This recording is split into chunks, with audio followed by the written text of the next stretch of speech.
Hello, hello, hello, beautiful souls. Welcome back to another episode of Sisters with a Purpose. I'm your girl, Leash. And I'm Bree. And we finally made it to a live episode. Usually we record from home, but it is the weekend of Thanksgiving.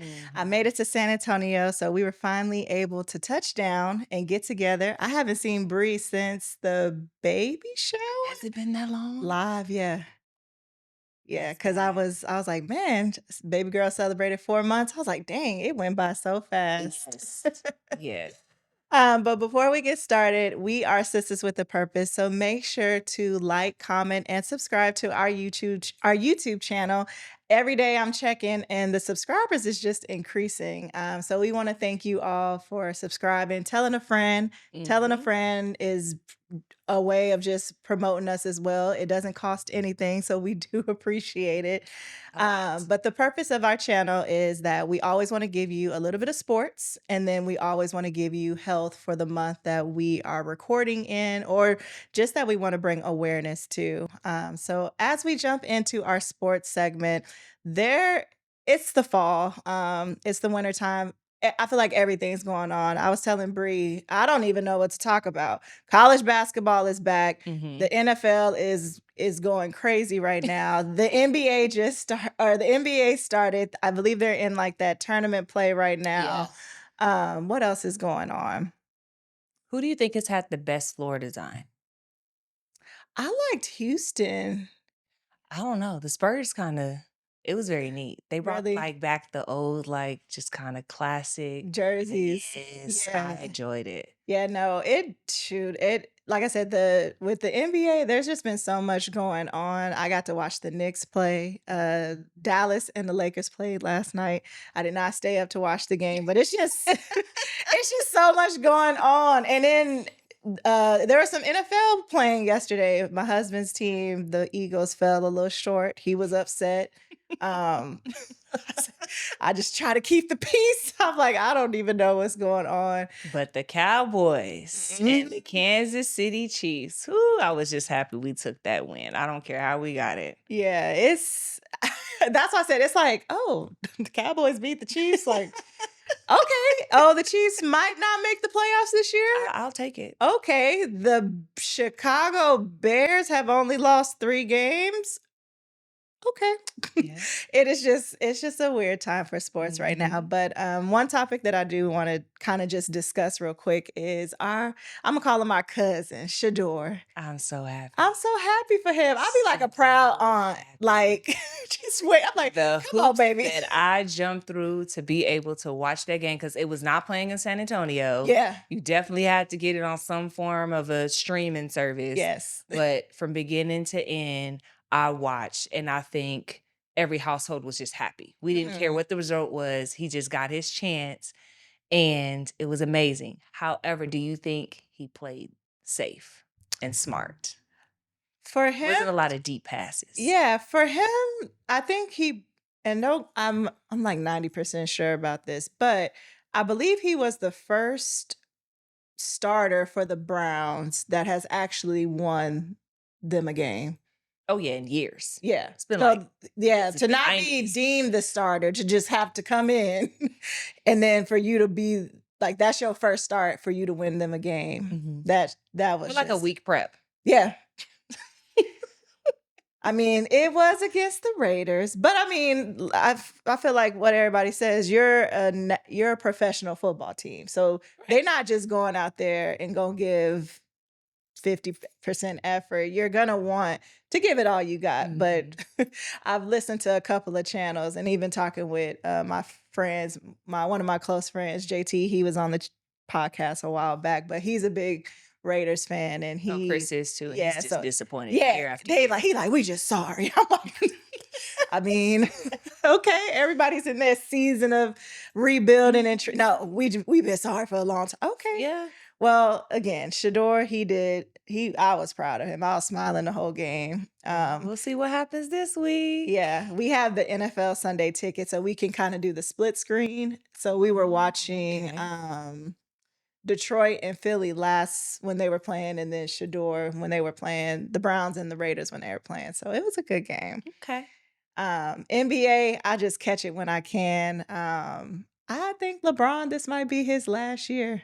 I've been calling it. Yeah. I've been calling that we're coming to the tail end. I Mhm. really wish he just kind of would have bowed out probably that first year he played with his son.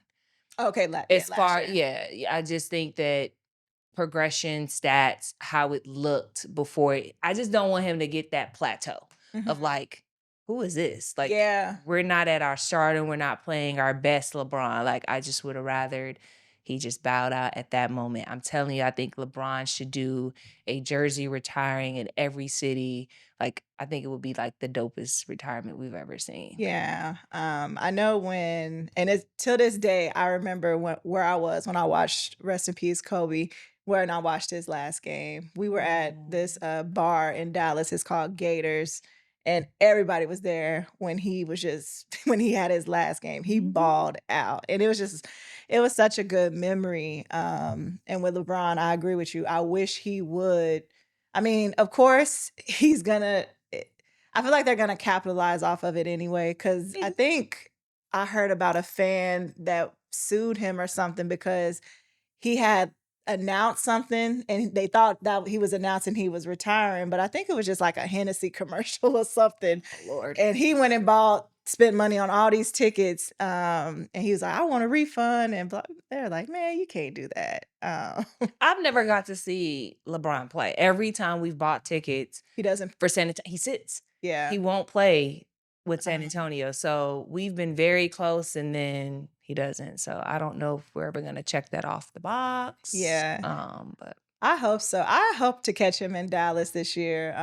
But again, anytime now, since Luka's with the Lakers, anytime they play Dallas, the tickets are gonna go up. So I don't know how I'm gonna catch a game. I'm trying to catch a game in Dallas too, so I can see Meg because she just love her man, Clay. yeah, boy. I'm happy for her. Clay is getting turned everywhere but loose with Meg.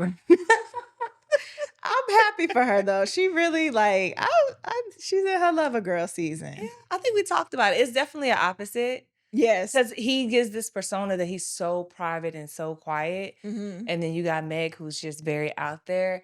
And what was that video, Lover Girl? Yeah. Yeah. Yeah. That I takes had a to lot of watch it on the phone. confidence. Yeah. Yeah. I To mean, have a spouse that could do all of that. look around and be, but body is under recovery right now. But yeah, she works hard for that. She do. Yeah. And she's always been, even when I think she performed with Beyonce one time, or Beyonce brought her out during her concert. She, that's just Meg. Meg gonna be Meg. True. Yeah. Speaking of entertainment, did you see that Bow Wow and B2K and them announced their tour? Are you going? Yes. Okay. I thought I was the only one. I'm Yeah. catching. I only want to do one in Dallas, San Antonio. They have like a Vegas and Atlanta. Mhm. So I'm like, I definitely want to catch. We'll have to, maybe we can do a little recap episode of that live if we can go. Of course, Mama gonna have to come and babysit, but we can. I don't know, because Mama was there with Chris Brown. You think you gonna park Mama at home? Mama gonna be at the concert. But I don't know if B2K and Omarion, and B2K and Omarion, but B2K and, I don't know if that's her air. Like Chris Brown, he is obviously, he is a performer. So we'll see. If he don't throw us a wild hair and have another concert next year. Yeah. Oh, if he do, I'm gonna go. So it was a good time. It was a good time. Yes. All right. Well, that kind of concludes our sports segment. Like I said, there's just so much going on. I couldn't pick what to talk about. Also, just to conclude, the college football playoffs I think that's the next time we will record. So we'll see how each team ranked. I know with Texas A&M losing, man, I said it's just something about that Burgundy. Texas, they beat OU this year, and they beat Texas A&M. That was a good game yesterday. It was, but y'all know I'm UT. Yeah. UT down. So I was in between seeing patients yesterday and keeping up on the score. So I'm so happy they pulled that out. But it sucks to just go that long in the season and be undefeated. Yeah. The Rockman rivalry. It's some it's some games on today that can like make or break. The bracket. Georgia almost lost to Georgia Tech. Like it could have went the other way. They only won by a touchdown. So what is it? They say any given Sunday, but I guess for college it's any Any given given day. yeah, any given day. On Sunday, any given moment, any given day. Mhm. But that kind of concludes our sports segment. We're going to go ahead and go into our next segment, which is our health portion. So for November, it is Diabetic Awareness Month, right? Yes. Okay. So Bree, go ahead and kind of give us a little intro to that. So I'm excited. So a couple of episodes back, we had Canela Estrada on the podcast. Matter of fact, that was our first interview where she talked about her journey with having a hysterectomy and battling endometriosis and what that looked like for her. Well, we have her husband here who is going to talk about his journey with diabetes. So we'll kind of splurge into the education of type 1, type 2. Luckily, Joey has experience on both ends of what it's like with starting with type 2 and then advance into type 1 and just what that journey looks like. I think it's a very, very prominent um thing that we find here in San Antonio, just with our culture, the way we eat, things that we have access to, education. It's something that we see a lot of times in the hospital, whether it is type 1, type 2, or even gestational Mhm. diabetes. A lot of people don't know that that is a thing. So I'm looking forward to you guys getting his story on that and just educating y'all like always. Yeah, and it's gonna be nice too. We haven't had a guest in a long time. We kind of manifested it, and when we were recording live, A but male guest, because we had yes, one for cancer. yes. Yes. So a male guest, but then it's just different too having him live. So Mhm. we're excited to bring that to you. All right, guys. So we are back, and we have Joey Estrada with us, who is going to talk about his journey with type 2 diabetes that eventually advanced to type 1. And he's just going to share his journey with us, what that looks like, and hopefully be a pillar for the community as far as education and just letting you guys know that there's just light at the end of the tunnel with anything that we go through. So, hi, Hello, hello. Joey. Hey. I'm really happy to be here. I'm really excited to be here with y'all today. Good. Nice. Have you ever done a podcast before? No, this is my Oh, were first your first? time. Yes, and Yay! it's so nice. Like when I watch y'all on YouTube and then seeing it live it's unless you experience it live, it's different. It's Yes. A different. lot more Yeah. exciting. Yes. So Joey has like him and Penny have been like low key. Like Joey's been like, so when you gonna have me on a podcast? When you gonna have me on a podcast? We should do a relationship podcast. And then this Ooh. topic came up, and I was like, you know what? You're the perfect person that can talk about both sides of the spectrum, what it looked like. You've been battling it for years. I took the blame for type 1, which we'll talk about later, but perfect person. So we can't go into talking about Diabetes Awareness Month without the education of type 1 and type 2. Pretty much a short synopsis so we can kind of go into our interview. Type 2 is typically something that we find in our adults. You will see a lot of people that have the balance in between maybe taking insulin or taking pill form, which is like metformin. And you hear people that will say, you know, I was able to control my diet, I was able to lose weight, do those kind of things within the spectrum, and sometimes they're able to overcome. Okay. Type 2. Type 1 is a lot different. The body at some point in time has gone into this autoimmune phase where it's not producing enough insulin or it just stops. Okay. And so for those people, you see that in children, because we have kids that can be born with diabetes. Sometimes it comes out a little bit later, or we can see it in our adult population, which typically happens where they've gone from type 2 to type 1. And so, Joey, you can tell us, like, what was your initial diagnosis, type 1 or type 2? I actually was first diagnosed with type 2. So at the time, they gave me medication form and metformin. I was using at that time, but they said that the metformin wasn't really doing enough. So then I had to start taking the pens Okay. along the insulin pens along with the metformin. So yeah, it was first getting diagnosed with type 2 was you hear about it, but until you're actually told by your doctor that hey, you're officially on that list of being a diabetic fan. you know. So taking the medicine, the insulin, it was different because you do have to. Uh, it is a life changing Mm-hmm. experience, not just physically, but you have to watch everything you eat. And the one point I want to make is it's not just sugar. And I know a lot of people get that Mm-hmm. misconception that, well, I have diabetes, that means your sugar is out of control. But until you're educated, with your doctor and a dietitian, they kind of tell you, well, yes, sugar is a part of it, but it's also carbs. Yep. Counting your carbs and how Mm-hmm. many you have to do, and people don't realize that your donut. You're like, oh, if I only have half a donut, I'm okay. No, no, you have sugar on top of carbs, so now you've just doubled the intake Doubled. of Mm-hmm. your sugar intake. So yeah, it was eye opening when I got diagnosed with type 2 diabetes. What year were you diagnosed with type 2? It was October of 2009.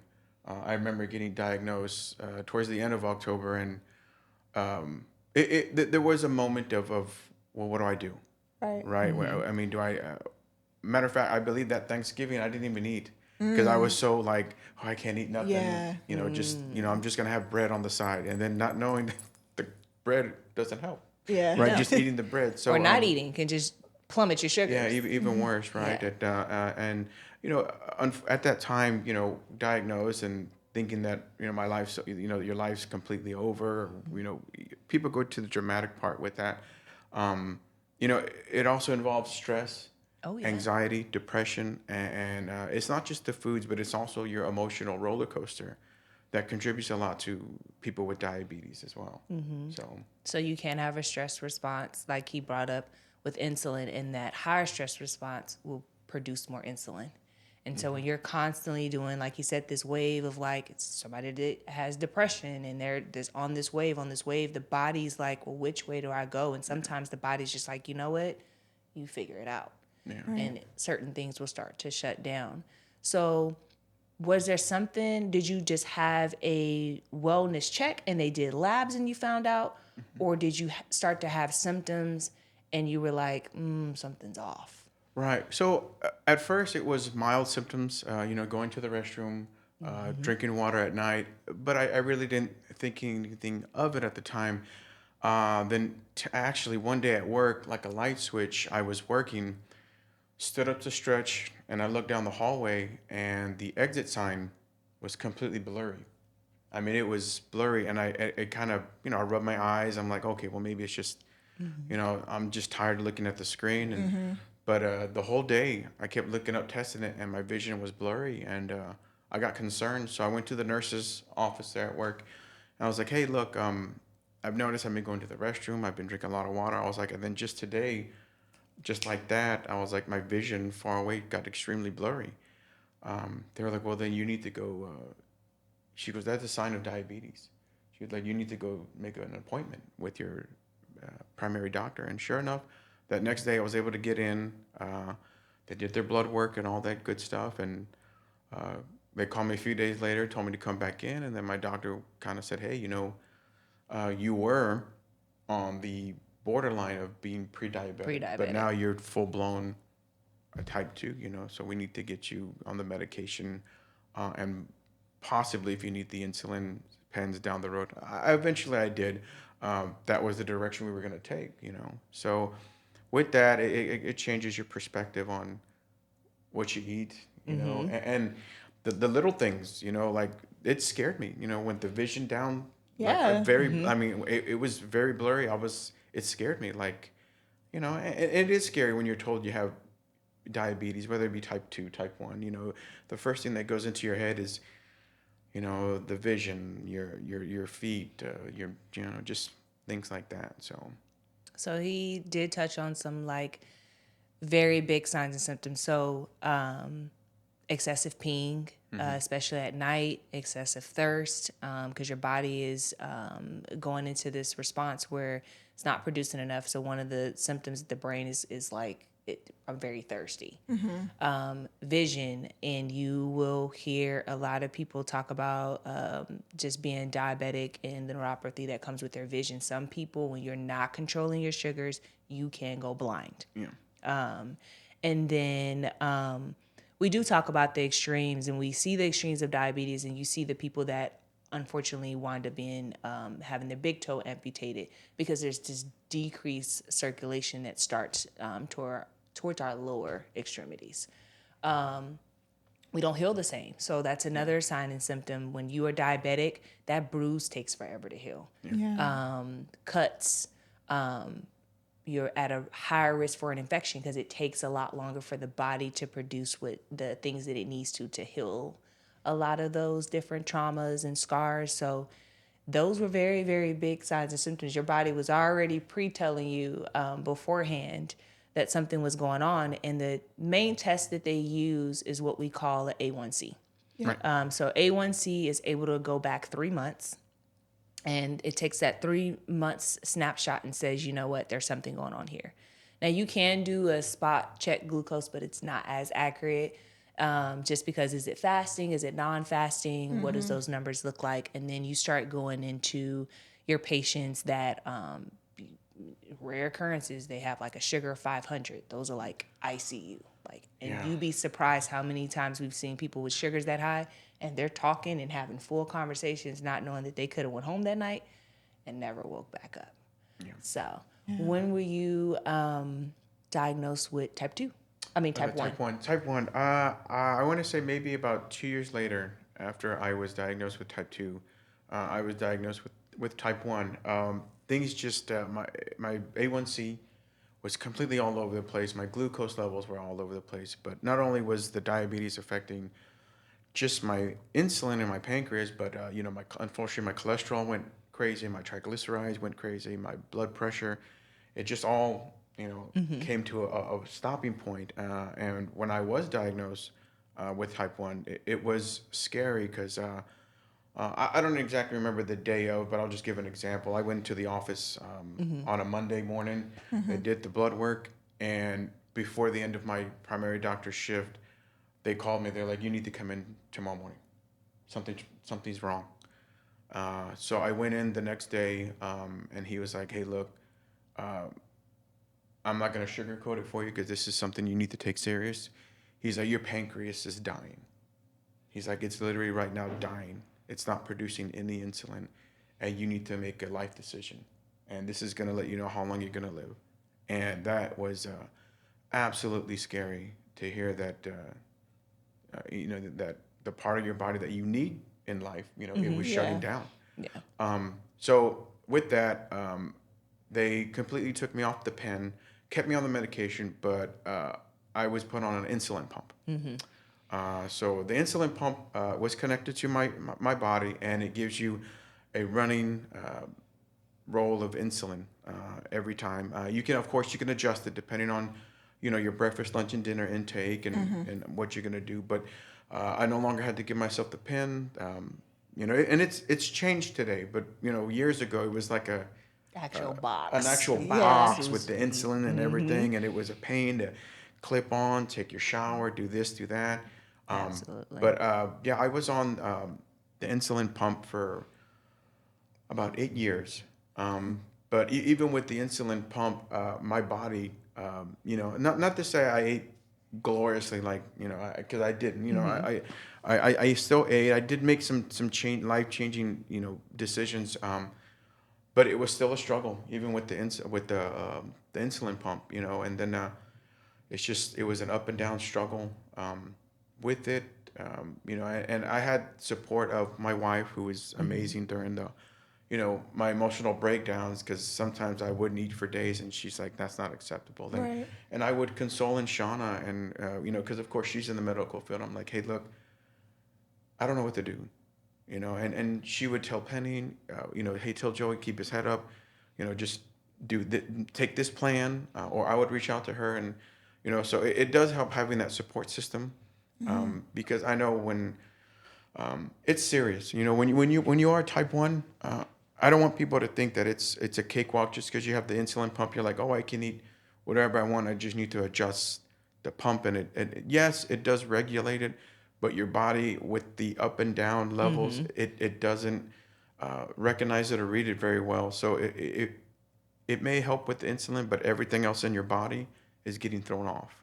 Yeah. So it was for me, it was an eye-opening but a Eye-opening. scary situation. Yeah, absolutely. I was going to say, well, first off, I do want to just recognize I'm super proud of you for going to the doctor. Yeah, thank you. Tiff, me and Bree talk about it all the time. I feel like, and nothing towards our men audience and our viewers, but sometimes we gotta go to the doctor, go to the doctor. Yeah. We have to constantly remind y'all, just because you're always Yes.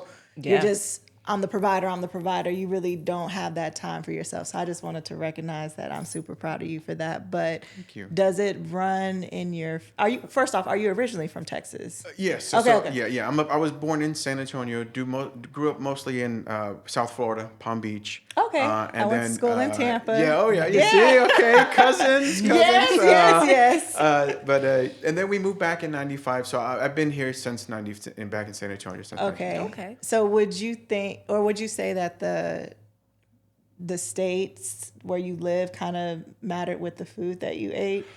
Oh, absolutely. Yeah, I was gonna Yes, say that because yes. I know, now that I know Florida, it was so eye opening when I went there. Like, oh, y'all don't have chips and queso. Oh, y'all don't have breakfast tacos. Y'all don't have. I'm like, we have burritos. I'm like, what's a burrito? Yeah, exactly. A breakfast burrito. Like, what's that? Yeah. Okay, so you would say that living in Texas kind of had an impact on. Oh, definitely. Yes. Because in Florida, it's fish. A lot of Yes. shell food. Even in Florida, we would have some shark, gator nuggets, stuff like that. Then you come to San Antonio and you're like, do you have any gator nuggets? They're like, no, but we have carne quisada. I'm like, I don't know. Yep. I'm not sure what Well, it that is. also didn't help. He married into the Greer family, so Yeah, then we that- started adding some pork chops and mac and cheese and With yams everything and else. Yeah. everything Everything else. fried to the side. So, you caught it from Yeah. both ends. So how did it feel when because I know, and Bree, you probably know this working in the medical field and our viewers as well. Anytime you go in for labs, they can never tell you the results over the phone. They always call you and tell you, we need you to come back. Well, why can't you just tell me right now? How was that, how was that feeling, knowing that you were already seeing, a little bit blurry, you knew it was something, getting that phone call and then having to basically sleep on it and then go the next day. How are you feeling with that? Yeah, I was, I am man enough to admit I was scared. Yeah. Because when you're diagnosed, the first thing that pops in your head are the horror stories that you Right. hear. Yep. People going blind, people losing, like Brashana touched on, your toes, then your feet, then your, up to your knees, Knee. and then people don't take, and then they, end up, unfortunately, I had to bury, a handful of friends who were diagnosed with diabetes, but they didn't take it serious, Yeah. at all. They continued their sugar intake, their, whatever it may be, and unfortunately, they lost limbs, but it was scary. I remember wondering what was going to happen, what's, and I know you were going to touch on this earlier, but it does run in our family. It is genetic for the Estrada family, unfortunately, and it seems like I got everything that was wrong with the Estradas with me. While my brother, who's 46, still has the metabolism of in high school. Are you right? the firstborn? I am the firstborn. Usually the firstborn is the golden child. Oh man, well, yeah, that's what I thought too. And so I got all the medicines in my medicine cabinet. So, with you saying that, what would you say has been the biggest challenge with medication and supplies? With So- being a diabetic, a lot of people don't know how expensive it is, Yes. or the resources. If you're below a certain threshold, that some stuff is free. But the middle class, we always get kind of thrown into those Yeah. resources aren't available. Wow. Right. The last 2 years, thank goodness for the insurance that I have now. The last 2 years, things have changed, and right now, with the new device that I'm on, with my insulin, my medication, I only pay like $10. Ooh. Right? That's But wonderful. right. But before that, it was very, very expensive. An example, when I was on just the pen, not including the device itself, because the insulin pump itself was very expensive. It was very expensive. But I'm just going to give you the example off of my pens alone before the pump. So a 30-day supply of pens at the time with insurance was about $500 a month for a 30-day supply of insulin pens a few years ago. Wow. And that doesn't include all the other costs, my other diabetic medicines and my cholesterol and all of that, So it was a few years ago. There was moments when our flex spending account was gone within the first 4 months of the year Yeah. because of my Yeah. diabetic supplies. And I'm not saying for anybody to do this by no means. And hopefully you can get the insurance or help or the programs at Shauna. But there was moments when we were just so financially strapped and we couldn't afford it that I had to literally stretch my insulin intake to be able to afford it the next month. So instead of taking 30 units, for example, I would only have to take 15 because I couldn't afford it. Even with insurance, I Yeah. couldn't afford it. Two common big issues we see with people here in San Antonio that are diabetic. They either can't afford the insulin, they're trying to stretch the insulin, but if your body is telling you I need 30 units, you're only giving 15, we're not treating it. Right. And so it puts you at a higher risk. And you will hear the stories where patients will come in and they're like, I just can't afford it. I can't afford my medication. I can't even afford my strips to take and know what my sugar is. So you see in some of these hospitals that are in certain development areas, they treat the ER like their primary care. Right. And by the time we get them, they've learned to compensate with the 500 sugar to the point where they can't no more. And now we're in this critical point where we're in ICU or we're getting something amputated, and it just becomes this domino effect. Have you done any support groups, or what was like your, outside of the family kind of like motivating you, how did you find your way of like either a support group or educating yourself? So there are programs available, to you in regards to, diabetes. And of course, I did my research myself. But to be honest with you, I really didn't go to any kind of support groups. I kind of, educated myself, Good. because at the end of the day, you can go to the support groups, and they can encourage you to, you got to live this way, that way. But at the end of the day, it was the mirror, right? I had to make that decision as a husband, as a father. How long do I Right. want to be here, right? So I had to, and again, and I've said it before. Thank God for the family support I had. But as far as digging down to the roots of it, I was my own support system, saying, "Hey, what do you want to do in 10 years? Do you want to be able to still walk? Do you want to, or are you going to make that decision where you're going to have to be wheelchaired in?"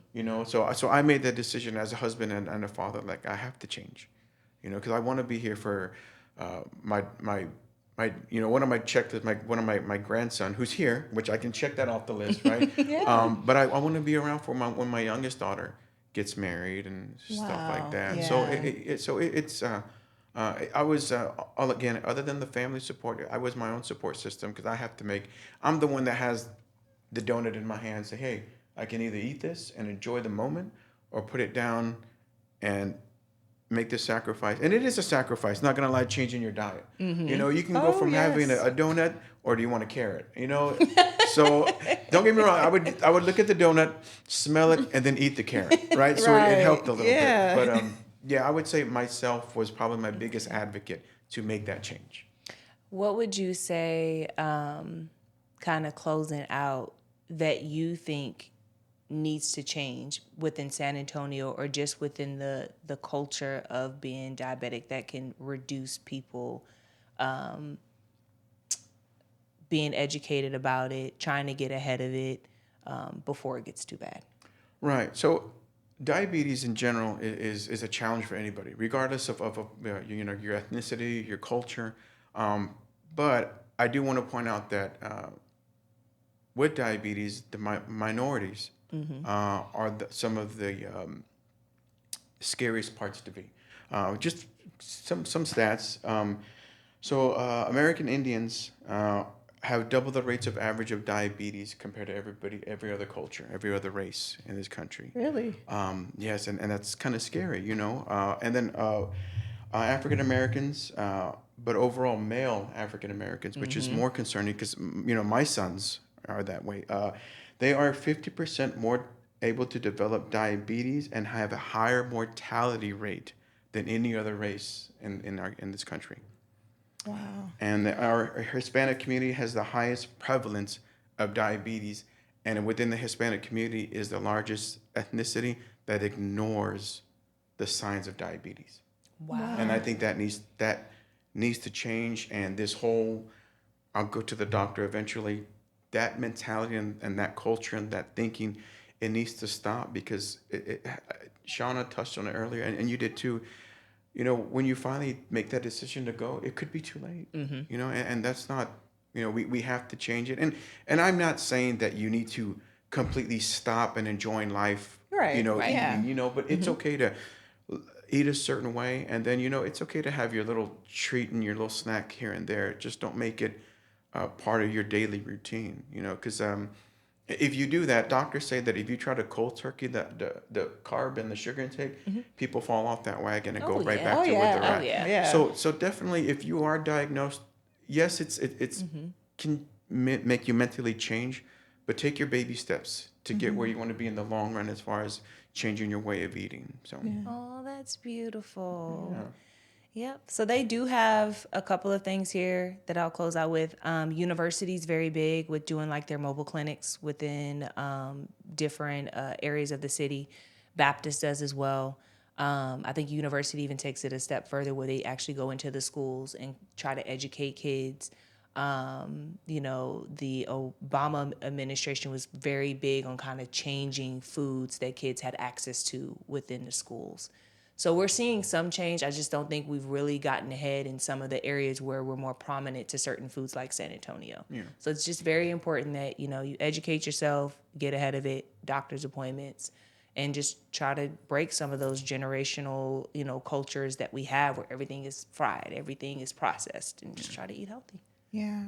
Yeah. So as we conclude our episode of Sisters with the Purpose, I do actually just want to personally thank you for coming on and sharing your story with us, Joey. It was eye-opening for me. I have a close friend of mine, I was telling Bree, that's kind of going through something similar, and it's tough. And especially when you have this vision of how yourself used to be. Yeah. And then you, like you said, you had to make that decision of looking in the mirror and like, it's you against you. You have to swallow that pride and understand you have to make that decision for those experiences you want to experience in the long run. Like, with your daughter, that's going to be wonderful, because I remember when my dad was able to do it with me, I'm like, oh. But again, personally, just want to thank you for coming on to our channel and just sharing that with us and with our viewers as well. Absolutely. So as we conclude our episode, please, please, please make sure to like, comment, and subscribe. We'll make sure to include some information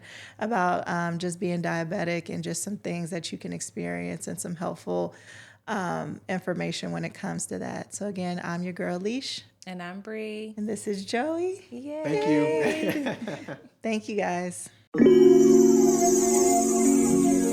ah, ah, ah, ah.